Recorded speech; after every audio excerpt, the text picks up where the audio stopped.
बिस्मिल्लाहिर्रहमानिर्रहीम अल्लाहुम्मा सल्ली अला मुहम्मदिन व अला आलि मुहम्मदिन व बारिक वसल्लम। अस्सलामु अलैकुम, मैं हूं अली अब्बास। मैंने ज़िंदगी में तकरीबन 500-600 स्पीकर्स, स्कॉलर्स, ट्रेनर्स को सुना। मैंने ज़िंदगी में पहली दफ़ा रेहान अल्लाह वाला साहब को मैंने ये कहते हुए सुना था कि पैसे कमाएं और अपनी ज़िंदगी खुशहाल करें। मैंने आज से पहले किसी से ऐसी बात करते हुए नहीं देखी। कहीं ना कहीं या तो शायद हम पैसे के नाम से डरते हैं, या कहीं ना कहीं हमें ये लगता है कि पैसे का अगर जिक्र करेंगे तो लोग हमें समझेंगे कि अच्छे लोग नहीं हैं। वैसे भी आप कभी गौर करें कि जब हम कभी छोटे थे, जब हमें कहीं कोई चचा या कोई मामू हमें जब कोई ईद देता था तो हमें इंस्ट्रक्शन ये होती थी कि आपने पैसे पकड़ने नहीं हैं, पहली दफ़ा जब कहेंगे तो, और दूसरी तीसरी दफ़ा कह देंगे तो फिर पकड़ लेंगे। अच्छा, आप कहीं जाएं तो आपसे पूछा जाता है कि आप पानी पिएंगे, चाय पिएंगे, खाना खाएंगे, आप क्या करेंगे, तो हमें पहली दफ़ा ना करना होता है। हम कहते हैं जी नहीं, हमने नहीं करना। अच्छा, फिर जब जहेज़ की बारी आती है तो हम कहते हैं जी आपकी अपनी बेटी है जी, जो आपका दिल चाहता है वो दे दें रस्म व रवायत के मुताबिक। हमारे घर तो अल्लाह ताला का दिया सब कुछ है। उसके अंदर हिडन मैसेज ये जा रहा होता है कि जिस जहेज़ को ज़रूर दें आप। तो पैसे का जिक्र किया रेहान अल्लाह वाला साहब ने अपनी वीडियोस में, और मुख्तलिफ़ लोगों को एम्पावर किया, मुख्तलिफ़ लोगों को पैसा कमाना सिखाया, इंटरनेट के थ्रू भी, मुख्तलिफ़ कारोबार के ज़रिए भी, पाकिस्तान में भी और पाकिस्तान में बाहर भी। तो मुझे बड़ा अच्छा लगा इनका कंटेंट कि चलें यार, कोई शख्स तो ऐसा है हमारे माशरे में जो सीधी बात करता है। हम बिन हैसल कौम, हम सीधी बात नहीं करते। हम कहीं भी जाएं हमारे अंदर एक हेजिटेशन होती है, हमारे अंदर दिमाग में हमारे कुछ चल रहा होता है, सोच कुछ रहे होते हैं, एक्ट किसी और तरीके से हो रहा होता है। तो वैसे तो रेहान साहब के बहुत सारे इंटरव्यूज़ पैसे कमाने के हवाले से हो चुके हैं, लेकिन मैं इस गुफ्तगू में पैसा कैसे कमाना है उस पर बात नहीं करूँगा। मैं ज़्यादा बात करूँगा कि रेहान साहब ने किन किन ममालिक का सफ़र किया और किस तरह लाइफ में लर्निंग हासिल की, पसंदीदा ममालिक कौन से हैं। तो आइए चलते हैं रेहान साहब से बात करते हैं। अस्सलाम वालेकुम रेहान साहब, कैसे हैं आप? अच्छा, रेहान अल्लाह वाला जो नाम है ये आपने अपना ख़ुद रखा था या आपको पेरेंट्स की तरफ से ये दिया गया था? ये 13 जनरेशन से नाम है। 13 जनरेशन से है। तो ये कास्ट है कोई, या ये थोड़ा सा बताएंगे इसके बारे में? कास्ट हमारी है दिल्ली पंजाबी सौदागरान, और उसके अंदर सारे कारोबारी होते हैं। ओके। और उनके कारोबार से उनकी निस्बत जुड़ जाती है। कोई बर्तन वाला होता है, कोई पेन वाला होता है, कोई चश्मे वाला होता है, कोई तार वाला होता है, कोई बंदूक वाला होता है। तो जो जो काम करता है उसके हिसाब से उसकी निस्बत जोड़ दी जाती है। हमारे कोई बड़े थे, या तो वो आलू बेचते थे, तो वो जब मुसलमान हुए तो वो अल्लाह वाले हो गए। ओके। दूसरी कहानी ये है कि वो कोई वाकई अल्लाह वाले काम करते थे तो उनको अल्लाह वाले का खिताब मिल गया, तो वो वहाँ से चलता रहा। ठीक है। अच्छा, आपने तकरीबन 82 कंट्रीज़ का सफ़र किया। मैं सबसे पहले ये पूछना चाहूँगा कि आपने सबसे जो पहला जो कंट्री था आपकी ज़िंदगी में, जो आप पाकिस्तान से जो बाहर गए, आपकी बर्थ तो पाकिस्तान की है, पाकिस्तान से जब बाहर गए आप, तो वो कौन सा कंट्री था? 7 साल का मैं था, अमेरिका 1 महीने के लिए। ठीक है। वो तो पेरेंट्स के साथ चले गए ना? अकेले गया था। मेरी खाला थी, और मेरी खाला भी नहीं थी, मेरी अम्मी की खाला थी। ठीक है। मेरा क्योंकि सारा ननियाल ह्यूस्टन में रहता है, तो मैं उनके पास, उन्होंने मेरी अम्मी ने, अब्बा ने भेज दिया कि चले जाओ, महीना गुजार के आ गए। क्यों, ये कैसे? ये मुझे नहीं मालूम, मैंने आज तक अपने अब्बा से नहीं पूछा कि क्यों भेजा। अच्छा, वैसे मुझे बड़ी ज़बरदस्त और बड़ी विजनरी अप्रोच लगी आपके वाले साहब की कि 7 साल के बच्चे को उन्होंने ह्यूस्टन भेज दिया, जबकि जो सफ़र है तकरीबन 22-23 घंटों का सफ़र है। और मैं तो वैसे मुझे बड़ी खुशी हुई और मैं बड़े सलूट करता हूँ आपके वाले साहब को कि उन्होंने इतना ज़बरदस्त विजनरी डिसीजन लिया। क्योंकि मैंने ये देखा है रेहान साहब कि हमने अपनी ज़िंदगी में 2-3 शहर देखे होते हैं बस। एक जहाँ हम पैदा होते हैं, दूसरा जहाँ पे हमारी शादी होती है, और एक जो पंजाब के लोग हैं वो मरी जाते हैं हनीमून करने के लिए, कराची वाले शायद वो कहीं और किसी ठंडे इलाके में, वो वहीं पे रहते हैं। तो हम 2-3 शहर देखते हैं। अच्छा, उसके बाद फिर सिलसिला आगे चला। आपने खुद से जो मुल्क देखा वो कौन सा देखा? दूसरा मुल्क में वालिद साहब के साथ गया, वो दुबई था। वहाँ मैं 1 महीना रहा। वो उनके माइग्रेन थे सर में, तो वो सोते रहते थे, महीना हफ्ता और 10 दिन तो सोते ही रहे। मैं नीचे उतर जाता था। उस ज़माने में दुबई छोटा सा होता था, डेरा होता था, डेरा में। हाँ। तो मैं नीचे सारा बाज़ार घूमता रहता था, और बस में बैठा 1 दिरहम डाला, पूरा बस चक्कर लगाने चले गए, वापस आ गए रात को शाम तक। 12 साल का मैं था। तीसरी दफ़ा मैं जो निकला वो मैं गया तुर्कमानिस्तान। अच्छा, तुर्कमानिस्तान में गया बेनज़ीर भुट्टो के साथ। मैं उस वक़्त तक UPSS बेचता था। तो मेरे एक दोस्त जा रहे थे, तो 2 दिन पहले मुझे पता चला, वो मेरे से 50 साल के थे, मैं 19 साल का था। तो मेरे कस्टमर थे, दोस्त थे, मैंने कहा, कहने लगे मैं जा रहा हूँ, मैंने कहा मैं भी जा सकता हूँ। उन्होंने कहा चलो। तो मैंने कहा कितने पैसे चाहिए होंगे? कहते हैं $1000 ले आओ। मैंने कहा वीज़ा शीज़ा? कहते नहीं, हम बेनज़ीर के साथ जा रहे हैं, कोई नहीं चाहिए, मैं बोल दूंगा, आप वहीं अराइवल पे वीज़ा मिलेगा। मैंने पासपोर्ट पकड़ा, अब्बा को कहा अब्बा जी $1000 मिल सकते हैं? तो उन्होंने कहा ठीक है ले लो। और मैं तुर्कमानिस्तान चला गया, फिर वहाँ गया, 2 महीने वहाँ रह गया। और अच्छा, और वो काफ़िला वापस आ गया था 1 हफ्ते का, मैं 2 महीने रह गया उधर। अच्छा। मेरे अब्बा ने $1000 एक्स्ट्रा दे दिए थे, तो मैं उधर ही वहाँ पे बहुत सस्ता टाइम था, $10 रोज़ पे मेरे पास BMW ड्राइवर के साथ थी, $10 अच्छा। रोज़ में मेरे पास अपार्टमेंट था, तो मैं आराम से रहा। फिर वापस आया, फिर हज करने चला गया। मेरे ताया पप्पा को हज कराना था, तो अब्बा ने कहा जी इनको हज कराने ले जाओ, तो मैं उनको हज कराने ले गया। फिर मैं वापस आया, फिर हुआ कि जी बेनज़ीर रशिया जा रही हैं, अब आप बेनज़ीर के साथ रशिया चले जाओ। अच्छा। तो मैं रशिया चला गया, बेनज़ीर तो नहीं आई। फिर मैं 2 महीने रह गया वहाँ जाके, मैंने फिर काम वहाँ पे भी मॉस्को में शुरू कर दिया। क्या काम किया वहाँ, थोड़ा सा बताएं ना, मॉस्को की ख़ास तौर पर ज़रूर बताएं। रशिया क्योंकि हमारे माइंड में ना सोवियत यूनियन के हवाले से और कम्युनिज़म के हवाले से हमने बहुत कुछ पढ़ा सुना उसके बारे में। कम्युनिज़म ख़त्म हो चुका था, ठीक है, और टूट चुका था। तुर्कमानिस्तान का 2nd साल था आज़ादी का, ठीक है, गया था। फिर वो भी इसी तरह रशिया के अंदर भी मैं क्योंकि बहुत शाय इंसान था, बिल्कुल बात नहीं करता था किसी से, तो मैं बस अपने अपार्टमेंट में रहता था। हमारी बाबूश्का थी, नानी को बाबूश्का कहते हैं, वो मेरा खाना वाना बना देती थी, उन्हीं के साथ अपार्टमेंट में रहते थे, क्योंकि होटल नहीं थे, हम सस्ते में, जैसे एयरबीएनबी होता है आज के ज़माने में, वहाँ किसी ने एम्बेसी ने वहाँ ठहरा दिया। तो लड़कियाँ बहुत खूबसूरत होती थी, मैं और बाहर नहीं निकलता था। क्यों? यार क्यों, शर्मीला था ना। अच्छा। किसी से बात ही नहीं होती थी। थे, इसका मतलब है अब नहीं है। अब मैंने कोशिश करके अपने आप को बेशर्म किया है, और पूरी कौम को करना पड़ेगा, नहीं तो हम ऐसे ही रहेंगे, गरीब रहेंगे। वहाँ मुझे एक और पाकिस्तानी मिला, उसके साथ मैंने कंपनी बनाई। उस वक्त मैं काम करता था फैक्स मार्केटिंग की, जैसे आजकल ईमेल मार्केटिंग होती है, सोशल मीडिया मार्केटिंग होती है, उस ज़माने में फैक्स नया नया आया था, और फैक्स कार्ड कंप्यूटर में लगता था। ओके। तो मैं वो बेचा करता था पाकिस्तान में भी, और उसके अंदर हम नंबर जमा करते थे टेलीफोन की डायरी से, इधर से, और लोगों को सारी रात फैक्स करते रहते थे, और कि जी ये ख़रीद लो, ये ख़रीद लो। ओके, सही सही। 1993 की बात है। सही सही। सोवियत यूनियन में टेलीफोन की लाइन फ्री होती थी, और आपने फ़ोन लगाया और मेरे पास नंबर आ गया, मैंने लगा के छोड़ा, सुबह तक 10 कस्टमर रेडी होते थे कि जी हमें ये चीज़ भेज दो, क्योंकि टेलीफोन कॉल की कोई कॉस्ट नहीं होती थी, फ़ोन मिलाना नहीं है, कंप्यूटर सॉफ्टवेयर टक फ़ोन मिला रहा है, फैक्स मार रहा है, सारी रात लोगों का रोल खाली कर रहा होता था फैक्स मशीन का, हमारी चीज़ बिक जाती थी। तो मैं मार्केटिंग में घुस गया उस ज़माने में। आपको लैंग्वेज बैरियर नहीं हुआ वहाँ पे? मेरे साथ लड़का था ना। अच्छा, जब मैं पहली दफ़ा गया था तो मुझे लैंग्वेज का बैरियर हुआ। मेरे साथ गवर्नमेंट ऑफ पाकिस्तान ने 1 हफ़्ते के लिए हमें ट्रांसलेटर दी थी।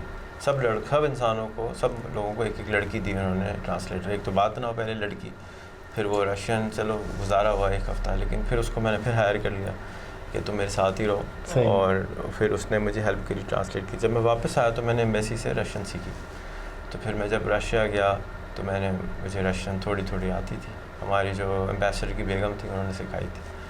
तो मुझे आज भी रशियन पसंद है, और मुझे बेहतरीन लैंग्वेजेस में से एक है। तो बाबूश्का ने मुझे ज़्यादा सिखाई, नानी जान ने ज़्यादा सिखाई, क्योंकि नाश्ता बनाना, रमज़ान था, मैं पूरे रोज़े रखता था, सुबह 3 बजे उठ के वो मेरे लिए बेचारी सहरी बनाती थी। तो बहुत रशियन सीखी वहाँ पे इस तरह से। बट बेसिकली मार्केटिंग में गया, लेकिन कोई फ़ायदा नहीं हुआ। शौक़ बहुत था कि जी कोई ग्लोबल कंपनी होनी चाहिए, तो लगे रहे गधों की तरह, सब पैसे उसे लुटा के आ गए, कुछ हुआ नहीं। अच्छा, रशिया का तो जो मौसम है वो बहुत ठंडा है, और फिर पाकिस्तान -29 था उस वक्त। -29, ओह माय गॉड। तो वहाँ पे आपने इस मौसम का जो है ना, इसको कैसे मैनेज किया? क्योंकि हमारे लोग अक्सर इस बात से घबरा जाते हैं। बता दिया था कि भाई घर सर्दी होगी तो ओवरकोट और ये और वो, घर में ही रहता था। मैंने कहा मैं तो घर में ही रहता था। तो एसी जो फ्रिज होता था वो खिड़की के बाहर आप सामान रखते, फ्रिज था वो, आपको आपको फ्रिज की ज़रूरत नहीं होती थी, खिड़की खोलें बाहर रख दें, ठंडी रहती है। अच्छा, यहाँ से किसी ऐसे मुल्क का जिक्र करें जिसमें आप समझते हैं कि आपने वहाँ से बहुत लर्निंग ली, और फिर आपने अपने काम में उसको इम्प्लीमेंट किया, और उसके बाद लोगों तक वो लर्निंग पहुँचाई। मेरे ख्याल में अमेरिका में किया ज़्यादा। अमेरिका है, दुबई है, तो हर जगह से इंसान सीखता है, हर इंसान से इंसान सीखता है। ऐसा नहीं अमेरिकन कल्चर से आपने क्या सीखा, वहाँ से क्या आपने अख़ज़ किया कि वो क्योंकि नंबर 1 है? गुफ्तगू करना। अच्छा, गुफ्तगू करना, बात करना, मार्केटिंग करना। मेरी जो ज़िंदगी की किरदार करने वाली एक औरत, उसका नाम है सुज़ैन। वो मेरी ईमेल पे दोस्त बनी। 1995 में मैं ईमेल बेचा करता था ब्रेन नेट की। मैं डिस्ट्रीब्यूटर था, ब्रेन कराची में था। ठीक है। तो अब ब्रेन लाहौर को तो लोग जानते हैं। तो उस पर आजकल के ज़माने में समझ लें फेसबुक ग्रुप्स होते हैं ना, तो उस ज़माने में ईमेल ग्रुप्स हुआ करते थे। Okay. तो आप ईमेल भेजते थे ग्रुप में, तो दोस्ती का शौक़ था, हिम्मत नहीं थी। तो ईमेल पे तो कोई शक्ल ही नहीं देख रहा, शर्म तो आती नहीं। तो वहाँ मुझे सुज़ैन मिल गई। वो एक टीचर थी इंग्लिश की।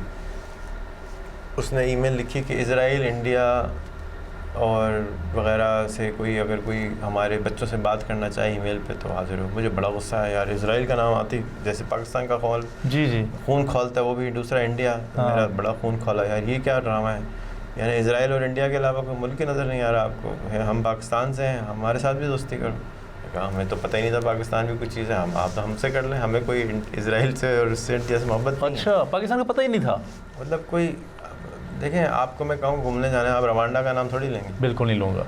तो जो चीज़ विजुअली नज़र नहीं आती, मैं आपसे कहूँ चलें ठंडा मंगाए तो आप कहेंगे कोक या पेप्सी, आरसी कोला का नाम नहीं लेंगे, वो भी मिलती है। बिल्कुल सही। तो जो चीज़ दिखती नहीं है वो बिकेगी कैसे? सही, ठीक है। यहाँ मैं फिर वही मार्केटिंग का जिक्र करूँगा। पिज़्ज़ा इटालियन ने ईजाद किया, अमेरिकन ने बेचा। टाको मैक्सिकन ने ईजाद किया, अमेरिकन ने बेचा। बर्गर जो है ना सारी दुनिया ने ईजाद किया, अमेरिकन ने बेचा। अमेरिकन को बेचना आता है और कुछ नहीं आता, सिर्फ बातें करता है गटर गटर गटर हॉलीवुड, और बस उनको बेचना आता है। सो उसने मुझे बोलना सिखाया, उस औरत ने। वो मेरी शादी में आई पाकिस्तान, मुझे डर था कि यार पता नहीं आएगी नहीं आएगी। उसको मैंने आधा टिकट, मैंने कहा तुम ख़रीदो आधा मैं ख़रीदूँगा, टिकट ख़रीद के बुलाया। फिर वही मेरी पार्टनर बनी पहले अमेरिका में कंपनी में। तो उसने मेरी ज़िंदगी में बहुत बदलाव, वो मेरी बेस्ट फ्रेंड थी और उसने मुझे बोलना सिखाया, अपने ऊपर भरोसा करना सिखाया, कॉन्फिडेंस सिखाया।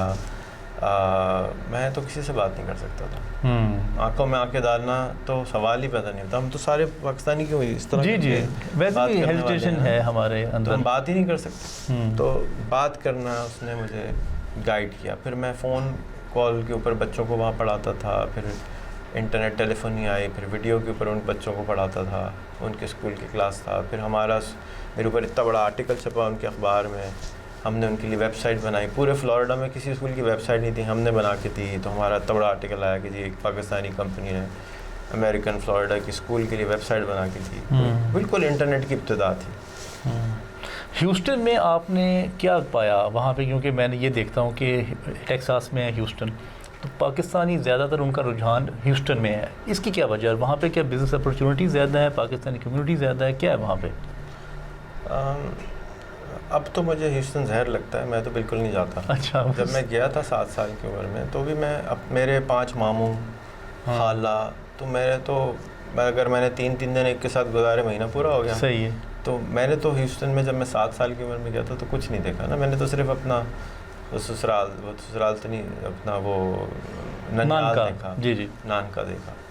तो कोई ख़ास चीज़ नहीं देखी। मतलब मॉल थे, यहाँ मॉल नहीं होते थे उस ज़माने में। टीवी देखता रहता था, सुबह उठ के मैं देखता था रिची रिच के कार्टून कितने बजे होंगे, क्योंकि मेरे पास कॉमिक्स होती थी पाकिस्तान में रिची रिच की। मुझे पता था अमेरिका में कार्टून आता, तो मैं सुबह 7 बजे उठ के कार्टून देखता था किसी तरह से कि मुझे पता चल जाए। फिर कहीं से हमारी खाला को सेल का शौक़ था, तो मैं सेलें ढूंढता था क्लासीफाइड में कि सेलें कहाँ लगी हैं।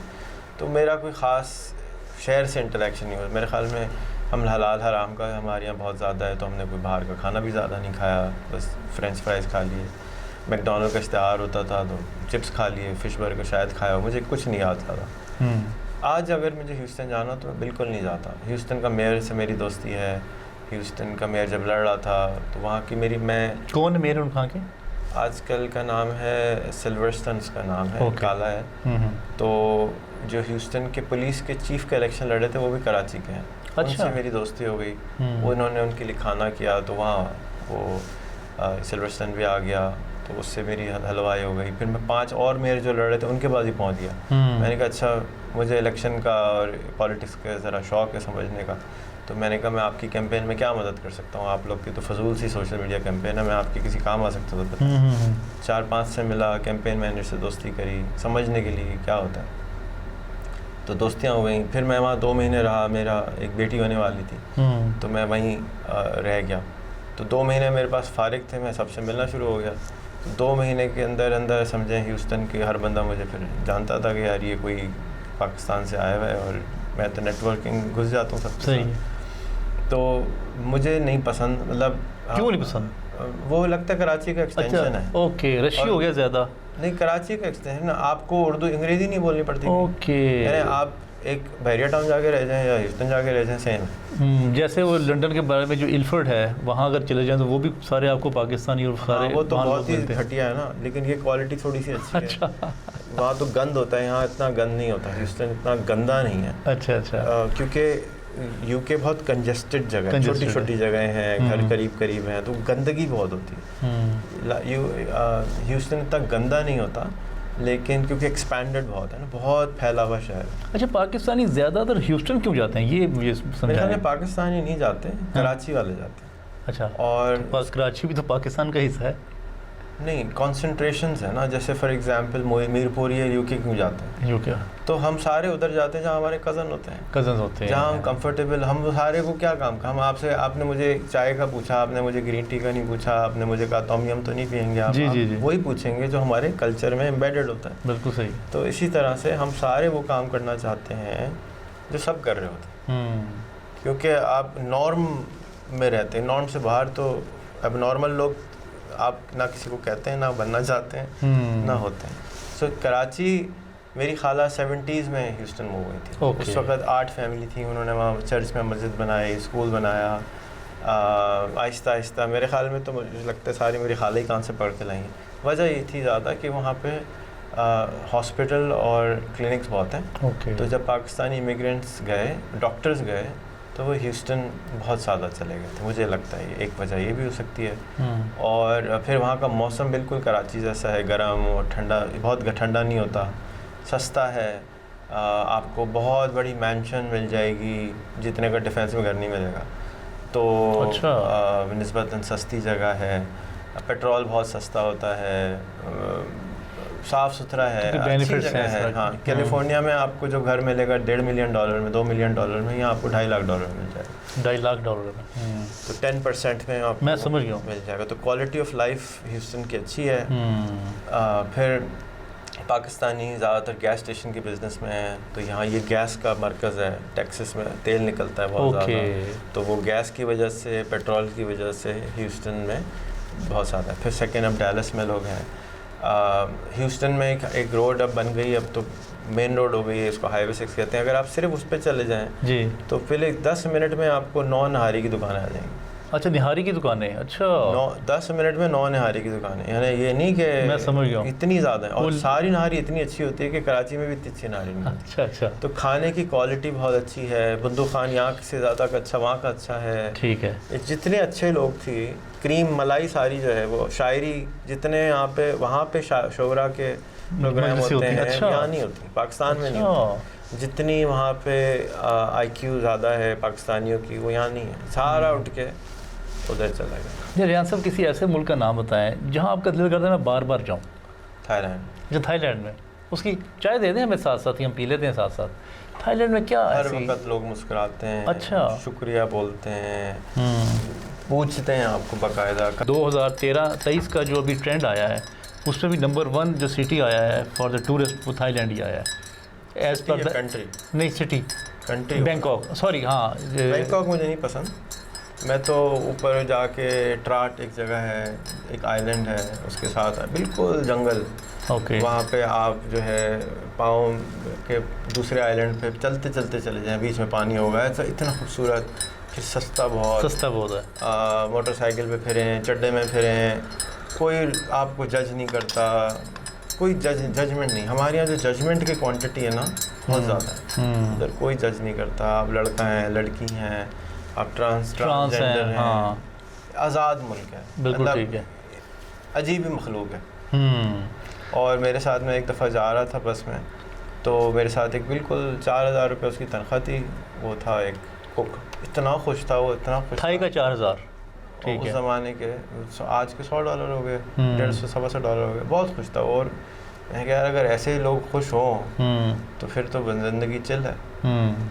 लेकिन हर मुल्क अच्छा होता है, कोई मुल्क ख़राब नहीं होता। पाकिस्तान से अच्छा इस वक्त कोई मुल्क नहीं है। अगर काम करना है, लाइफस्टाइल एंजॉय करना है, बैरियर टाउन में जाके रह जाओ, बादशाहों की तरह रह जाओ। हमारी एक दोस्त है कार्ला, वो अमेरिका से पाकिस्तान शिफ्ट हो गई। यहाँ से अमेरिका जा रहे हैं ना लोग। जी जी। अच्छा, उसने किसी से यहाँ शादी भी नहीं करी, ठीक है, लेकिन मेरा ये हिडन एजेंडा था उसके साथ भी और बहुत सारी बुड्ढियों के साथ कि आपने शायद सुना हो स्पेन में लोग माइग्रेट करते हैं रिटायरमेंट के लिए। स्पेस जो साउथ ऑफ स्पेन है जहाँ पे मुसलमान रहा करते थे, वहाँ क्लाइमेट जो है ना सारा साल अच्छा रहता है। हाँ, स्पेन में पूरा, क्यों यूरोप भी जाता है वहाँ पे टूरिज्म के लिए, रिटायरमेंट के लिए जाते हैं। पोर्चुगल और स्पेन रिटायरमेंट के लिए जाते हैं। यानी यूके का बंदा होगा ना वो तो वहाँ जाके रिटायर कर जाएगा। तो मेरी ख्वाहिश है कि अमेरिका से भी लोग यहाँ रिटायर करके आ जाएं, क्योंकि ये मुल्क बहुत सस्ता है, बहुत अच्छा है। बड़ा ज़बरदस्त आइडिया दिया ये आपने वैसे। तो मैंने जैसे गोल्डन वीज़ा आपने आजकल सुना होगा, मैंने 8-9 साल पहले गोल्डन वीज़ा पाकिस्तान का प्रपोज़ किया था गवर्नमेंट को, वीडियो भी बना के डाली थी कि वैसे रेहान साहब ये वैसे बड़ा ज़बरदस्त आइडिया मुझे लगा आपका, कि मैंने आज तक किसी से ये सुना नहीं है। ये this is very new for me कि पाकिस्तान एज अ कंट्री को आप एज अ रिटायरमेंट जो प्रमोट करें, उससे बहुत फ़ायदा होगा आपको। कि जितना उनका ब्रेन है, हाँ 75 साल वाला, ब्रेन तो है, साल वाला रिटायर है, फवेले बैठे हैं। तो फ्लोरिडा में रिटायर करने के बजाय मैं आपको रिटायरमेंट का बताऊँ, ह्यूस्टन में मेरे एक पाकिस्तानी दोस्त हैं, वो एक दिन का $300 देते हैं रिटायरमेंट हाउस को। ठीक है, कितना? 300, 1 लाख रुपए रोज़, 1 करोड़ रुपए महीना उनका सिर्फ उस अपार्टमेंट का किराया है जिसमें वो रहते हैं। उसका सिर्फ फ़ायदा क्या है कि वहाँ पर एक अदद नर्स होती है, उसमें 200 अपार्टमेंट है, ठीक है। तो एक नर्स होती है और एक एम्बुलेंस हर वक्त होती है, और वो रिटायरमेंट कम्युनिटी के हिसाब से डिज़ाइन है। अगर वही चीज़ मैं आपको बैरियर टाउन में बना दूं तो वो 1 करोड़ रुपए साल महीने का नहीं है, वो 1 लाख रुपए महीने का बनेगा। एग्जैक्ट डिट्टो, उससे भी अच्छा। कल कार्ला ने घर लिया है कराची में, 50,000 रुपए का विला है बैरियर टाउन में, उसमें 4 बेडरूम है, रेंट पे। बहुत सस्ता नहीं बता रहे आप? यही रेट है कराची में। अच्छा, 50,000 रुपये उसका किराया है, 4 बेडरूम है, लॉन है, उसको ड्राइवर हमने दिया हुआ है, गाड़ी दी हुई है, 35,000 रुपये का बेचारे का ड्राइवर आता है। जो कुत्ता बिल्लियाँ उसकी संभालने अमेरिका में संभाल रहे हैं पिछले 4 महीने से, उसको वो $400 महीना देती है। अच्छा, ठीक है, यानी 1.5 लाख रुपए तो उसको बिल्ली संभालने के, अपने आप को संभालने का उसका खर्चा जो 80,000 रुपये। तो हमारी जो कॉस्ट ऑफ लिविंग है ना कम है, बहुत कम है। तो इस वक्त अगर अच्छा, मैं जब भी गवर्नमेंट के किसी को समझाता तो कहते यार यहाँ कौन आएगा, मैंने कहा यार जब दुकान खोलते हैं ना ये नहीं सोचते कौन आएगा, वो अल्लाह का काम है। बिल्कुल सही बात है। आप दुकान खोलें यार, आप अनाउंस करें, जैसे मलेशिया ने कहा है कि आपके पास इतने पैसे हैं, आप हमारे मुल्क आ जाएं जी, हम आपको वीज़ा लॉन्ग टर्म देते हैं। आपने कौन सा आपका खर्चा आ रहा है, आपने एक वीज़ा अनाउंस करना है। तुर्की कौन जा रहा था? कोई भी नहीं जाता था, भंगी मुल्क था। उन्होंने कहा जी पासपोर्ट लेना है, ले लो, इतने पैसे दे दो, पासपोर्ट ले लो, आप भी दे दो। कोई लेगा नहीं लेगा, आप प्रोडक्ट तो ला के रखो। बिल्कुल सही, प्रोडक्ट ही नहीं रखने को तैयार है। हमारे मुल्क में मेरी एक असिस्टेंट थी अमेरिकन, उसको 1.5 साल लग गया, विजिट वीज़ा नहीं मिला। ये हम यहाँ से अमेरिका जाने का रोते हैं, अमेरिकन को पाकिस्तान आने में, ये अमेरिकन बात है। हाँ। गोरी वो बिल्कुल ज़बरदस्त, उसको यहाँ वीज़ा नहीं, ये नहीं देते वीज़ा। क्योंकि तो मेरा एक्सपीरियंस है, मैंने भी ना एक रेहान साहब, मैंने भी एक प्रोफेसर साहब थे जो यूके में थे, उनको मैंने कहा कि आप पाकिस्तान आ जाए, मैंने आपका एक सेशन रखवाना है, ट्रेनिंग्स करवानी है आपकी। अच्छा रेहान साहब, मुझे इस बात का अंदाज़ा ही नहीं था कि पाकिस्तान का वीज़ा चाहिए यूके वालों को। तो उन्होंने कहा जी आप मेरा प्रोसेस करवाएं फिर इसका वीज़े का। आप यकीन करें, जब मैंने प्रोसेस देखा ना तो मैंने सोचा कि ये मैं तो नहीं बुला सकता, क्योंकि मुझे लग ही नहीं रहा था कि हमारी कॉन्फ्रेंस में ये प्रोफेसर साहब जो हैं वो पाकिस्तान पहुंच सकेंगे। तो वीज़ा बिल्कुल आपने सही कहा कि वो बहुत सख्त है, लेकिन ये आइडिया मुझे बड़ा अच्छा लगा। मुझे ना बड़ा अच्छा लगता है रेहान साहब, जब भी यूट्यूब चेक कर लें, Pakistan second home program, Pakistan second home program. उस वक्त गोल्डन वीज़ा नहीं कहलाता था, मलेशिया ने अनाउंस किया था इसमें आपने सेकंड होम प्रोग्राम। अच्छा, ठीक है। मलेशिया कहता है $1,00,000 बैंक में रख दो, ठीक है, $2,000 महीने के इनकम दिखा दो, मैं तुम्हें 10 साल का वीज़ा दूंगा, पासपोर्ट नहीं दूंगा। ओके। मैंने प्रपोज किया था ये सिख कम्युनिटी के लिए ख़ास, क्योंकि 15 मिलियन सिख का मक्का और मदीना किस मुल्क में है? बिल्कुल ये आपके मुल्क में, बिल्कुल वो सही बात सारे हर साल आना चाहते हैं। करतारपुर ननकाना हाँ साहब, जी जी बिल्कुल। अगर आपको मक्का मदीना का वीज़ा मिल जाए जी जी कि पाजी ज़रा 2 करोड़ इथे ले दो, हाँ तो जब भी दिल करे आ जाए करो जी जी माथा टेकने वास्ते। बिल्कुल, I will be very happy इस तरह से अगर मैं पेइंग क्लास में हूँगा। America born, Canada born, millions of Sikhs हैं जिनके पास बहुत पैसे हैं। आप ISI, CIA, ABCD सब चीज़ चेक कराएं, DNA टेस्ट मांग ले बंदे का, बिल्कुल सही है, और फिर उसको आने दें। क्यों नहीं रोकते? आप अपने, आपके पास प्रोडक्ट भी है, आपके पास चीज़ भी है, और आप आने नहीं देते। वैसे अप्रिशिएट करना चाहिए रेहान साहब, हमारे यहाँ मेरे ख्याल से 47 के बाद इंटरफेथ हारमनी की जो सबसे बड़ी मूव हुई है वो ये करतारपुर कॉरिडोर जिन्होंने ओपन किया है। मैंने इससे बड़ी मूव नहीं देखी। मैं ख़ुद भी वहाँ पे गया हूँ, बल्कि 3-4 दफ़ा गया हूँ। मैं एक ट्रिप भी लेके गया, मैं अपनी फैमिली के साथ भी गया, और मुझे बड़ा खूबसूरत लगा, क्योंकि अल्टीमेटली द सोल्यूशन इज़ मोहब्बत, प्यार, और आप ये बॉर्डर्स जो हैं ये खोलें और बिज़नेस जनरेट हो। अच्छा, हम आते हैं टर्की की तरफ। टर्की को आपने, करतारपुर का जो प्रोजेक्ट है जी, वो आज से 20 साल पहले बना था। जब मैं अमेरिका में था तो एक जगह है माउंट शास्ता, वहाँ पे मेरा एक दोस्त रहता है, जो कि आप कहेंगे सारे गोरे दोस्त हैं तुम्हारे, ये क्या चक्कर है, तुम कौन सी एजेंसी हो? तो मुझे तो पता नहीं था मीरुल साहब की जगह है और इस तरह है। जी जी। तो मैं गया तो वहाँ के क्रांति साहब ने मुझे तोहफे, तोहफ़ और ये और खाने शाने, मैंने कहा बिल्कुल छोटी सी जगह थी ना, मैं समझ, तो मैंने उसकी वीडियो भी बना के डाली कि यार ये करतारपुर है, इसको इस तरह करना चाहिए, सिटी ऑफ पीस बनाना चाहिए।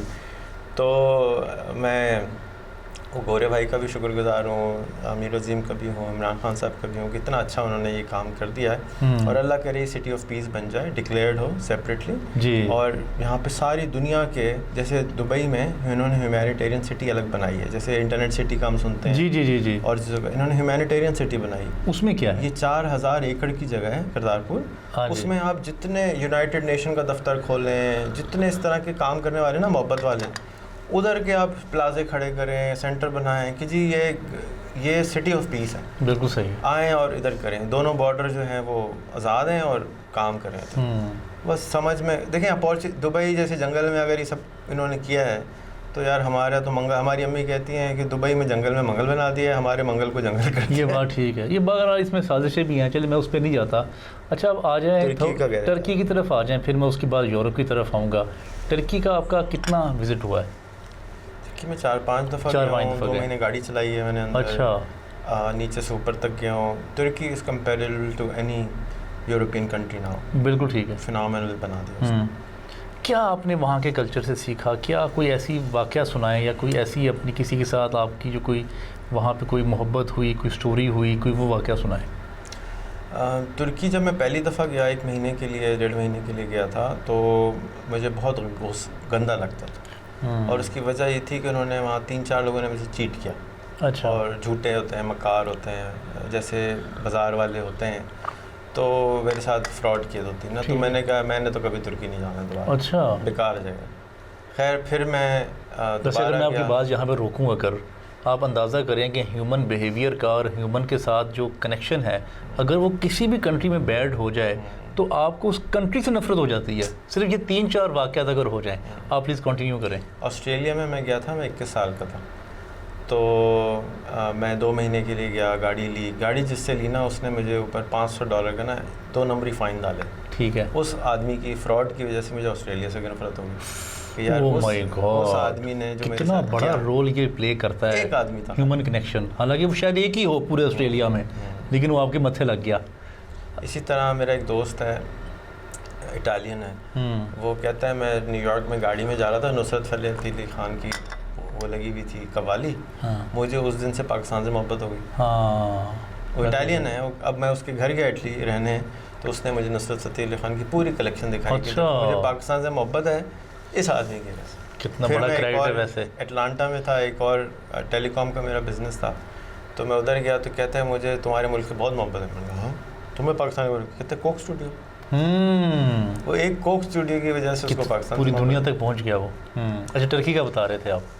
तुर्की जब मैंने गाड़ी में दोबारा अभी 3-4 साल पहले सफ़र किया तो मुझे बहुत अच्छा लगा। उनके खाने मासूमाना हैं, लोगों को पसंद है लेकिन मासूमाना है, हर जगह एक ही चीज़ मिलती है और ज़्यादा ऑप्शंस नहीं होते उनके पास। लोग अच्छे हैं, सस्ता मुल्क था, अब और सस्ता हो गया है, इतना सस्ता भी नहीं है, मतलब डिपेंड करता है आपके पैसे कितने हैं ना, आपकी जेब कितनी है, ठीक लेकिन है। बहुत अच्छा मुल्क है। वर्ल्डिंग डांस देखा आपने? वो देखने दरवेश मैंने पहली दफ़ा भी देखा था, ठीक है। अभी लास्ट टाइम मैं गया था तो भी देखा था। मुझे कोई ख़ास उसमें वो शौक़ नहीं है। हमारे घर में म्यूज़िक से दूर रखा गया हमें हमेशा। अच्छा। तो हमारे यहाँ म्यूज़िक को ज़्यादा हम लोग समझ लें कि कट्टर मुसलमान वाले लोग हैं, जो एक्स्ट्रा वाले होते हैं मुसलमान। हाँ जी, ख़ास किस्म के लोग होते हैं, अल्लाह वाले होते हैं। And but Turkey is a nice place, very nice place. मेरा ज़ाती ख्याल है कि जो भी यहाँ डिफेंस में रहता है जी 20-25 करोड़ के घर में रहता है, उसको घर भेज देना चाहिए। ठीक है। तुर्की चले जाना चाहिए, वहाँ जाके 8 घर ले ले, उतने ही पैसों में 25 करोड़ के 8 घर ले ले। 8 घर ले ले, एक में बच्चों की तरह खुद रहे, एक में रहे, बाकी वो 7 का किराया खाए, आराम से ज़िंदगी गुजारे।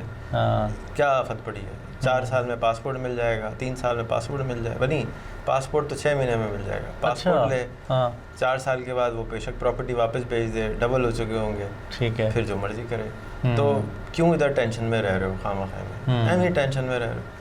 लेकिन रेहान साहब देखा ना, फिर अपने यहाँ पे दोस्त होते हैं, आप निखर जाएंगे।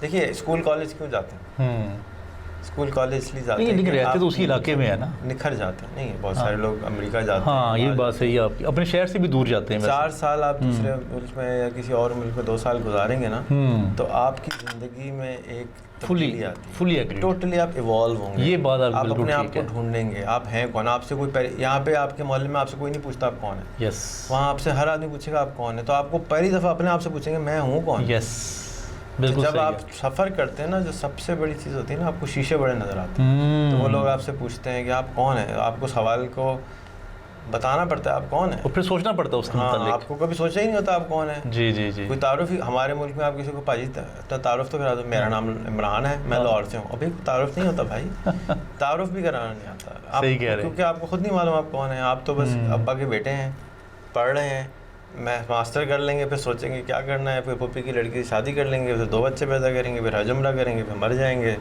अल्लाह अल्लाह खैर से। बिल्कुल, यही पैटर्न यही है लाइफ का। अच्छा, टर्की से हम मूव करके चलते हैं यूरोप की तरफ, और यूरोप में क्योंकि वेटिकन सिटी भी है और फ्रांस भी है, वीनस भी है, पानी का शहर, और फिर जो आईफिल टावर है वो भी है। तो यूरोप में आपको सबसे फैसिनेशन जो है वो कहाँ हुई सबसे ज़्यादा? मुझे प्राग में हुई। 400 साल पुराना शहर है, और मैं ही सोचता हूँ हम 400 साल पहले क्या कर रहे थे। जंगे नहीं कर रहे थे। 400 साल पहले उन्होंने इतना प्यारा शहर बना के छोड़ भी दिया, ब्रिज भी बना लिए, चीज़ें भी कर ली। फिर वहाँ मेरे बहुत दोस्त हैं, तो मैंने पूछा यार, कहते हैं देखो असल आवाम ये नहीं है जो तुम्हें नज़र आ रही है बिल्डिंगों में, इसमें असल आवाम क्लाउड फैक्ट्री।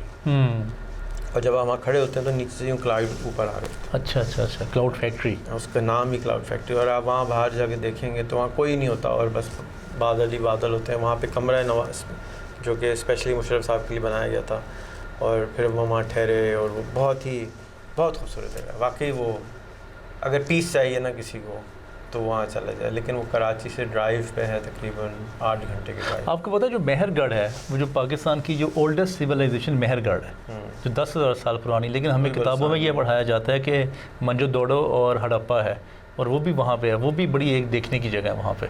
बहुत सारी जगह है बलूचिस्तान। मेरी बड़ी ख्वाहिश है कि मैं मेहरगढ़ जाऊँ। ज़रूर जाएँ, और ऐसा अनसेफ नहीं है, हम बस फियर में रहते हैं ना, हर चीज़ जिसका पता नहीं है। आपसे मैं कहूँ इराक़ चले जाएं तो क्यों जाएंगे भाई, इराक़ और अच्छी जगह नहीं मौजूद। तो इसलिए हम कहते हैं बलूचिस्तान लोगों को टूर्स कराने चाहिए, स्पेशली आर्मी को कराने चाहिए। बिल्कुल सही, ताकि हम इसको आबाद करें। अगर आप कुछ भी ना करें, बलूचिस्तान में ज़मीन लें, क्या कहते हैं मरबे, 2-4 मरबे जगह ले लें, जी, उस पर कुछ ना लगाएं, कैक्टस लगा दें। सही, कैक्टस को पानी नहीं देना, ठीक है। एक कैक्टस का दरख्त जो 8 फुट का होता है ना, आप 30 लाख में बेच सकते हैं। आप ड्रैगन फ्रूट लगा दें, एक ड्रैगन फ्रूट 1 किलो जो है वो 4,000 रुपये किलो बिकता है। बिल्कुल सही।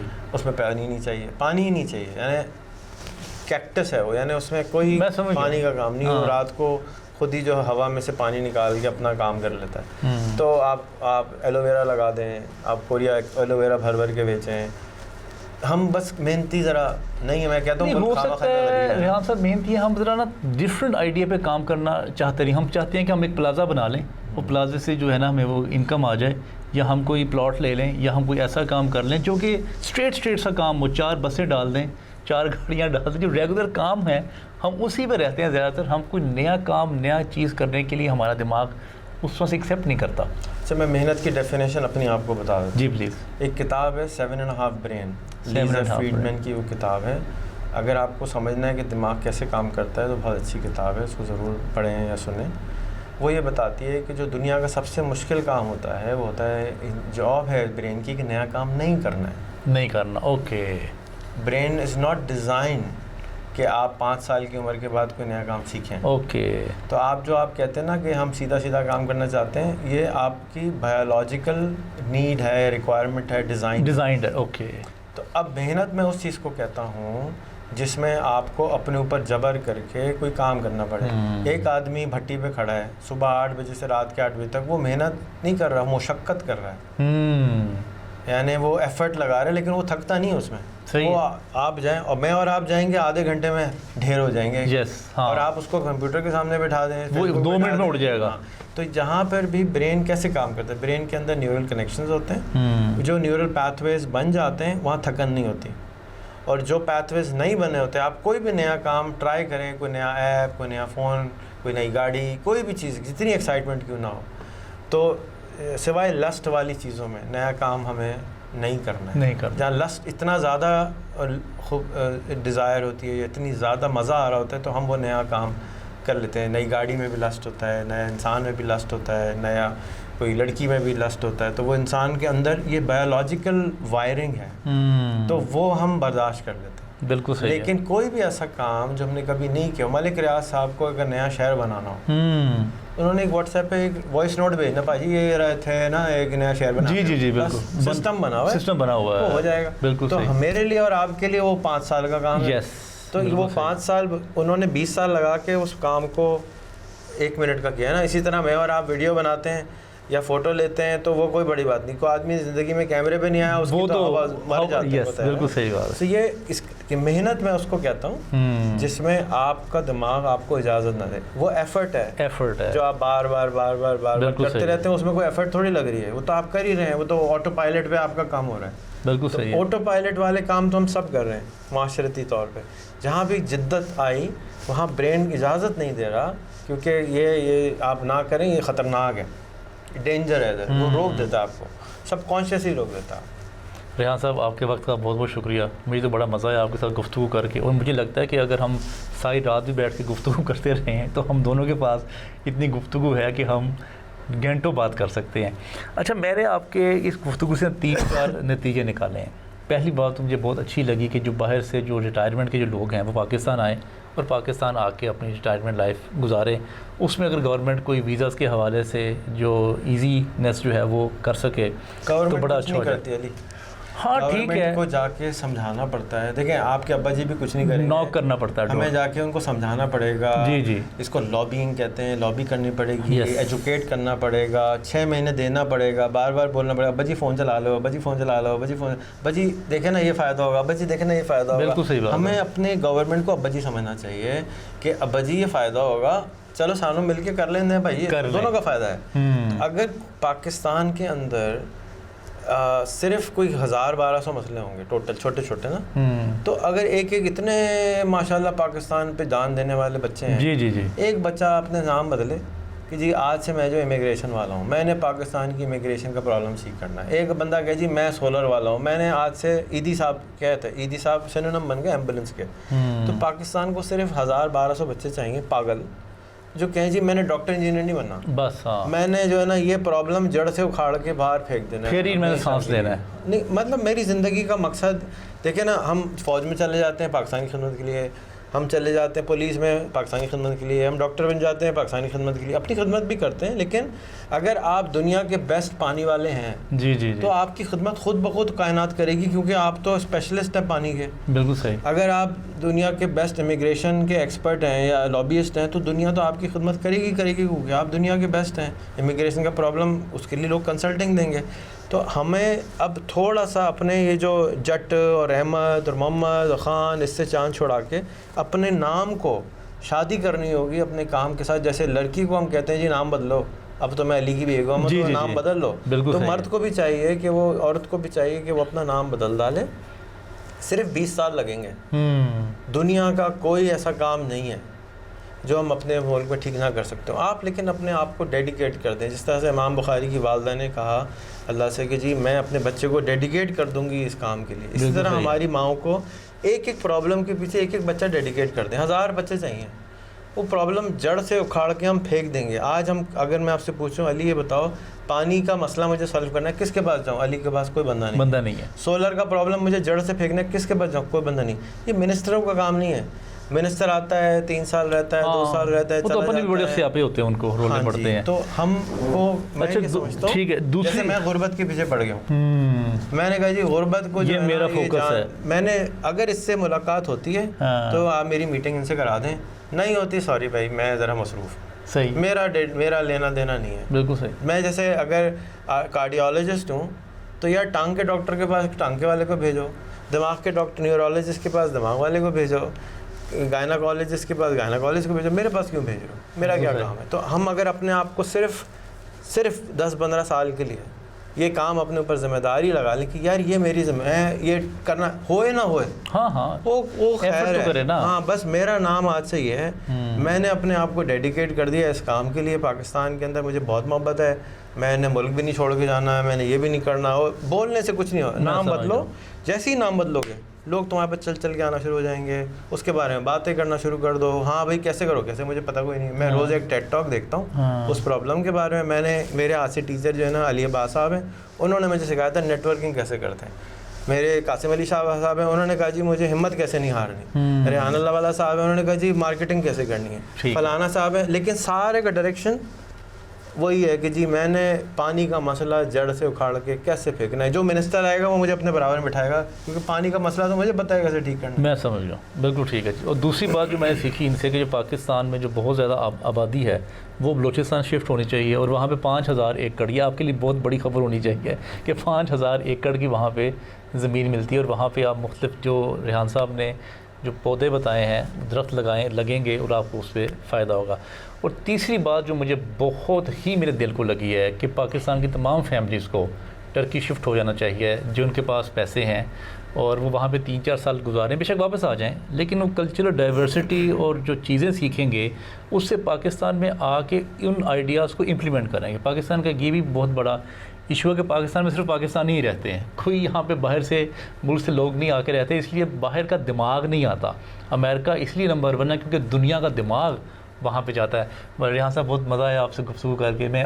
मुझे शौक़ है और मैं उम्मीद करता हूँ कि मैं इंशाल्लाह आपसे 1-2 नशिस्तें और भी करूँगा। आप लेक्स फ्रीडमैन की तरह ना 4 घंटे इकट्ठे मुका दिया गया। ये भी ठीक है। आपके वक्त का बहुत बहुत शुक्रिया। थैंक यू जी, अल्लाह हाफ़िज़ जी।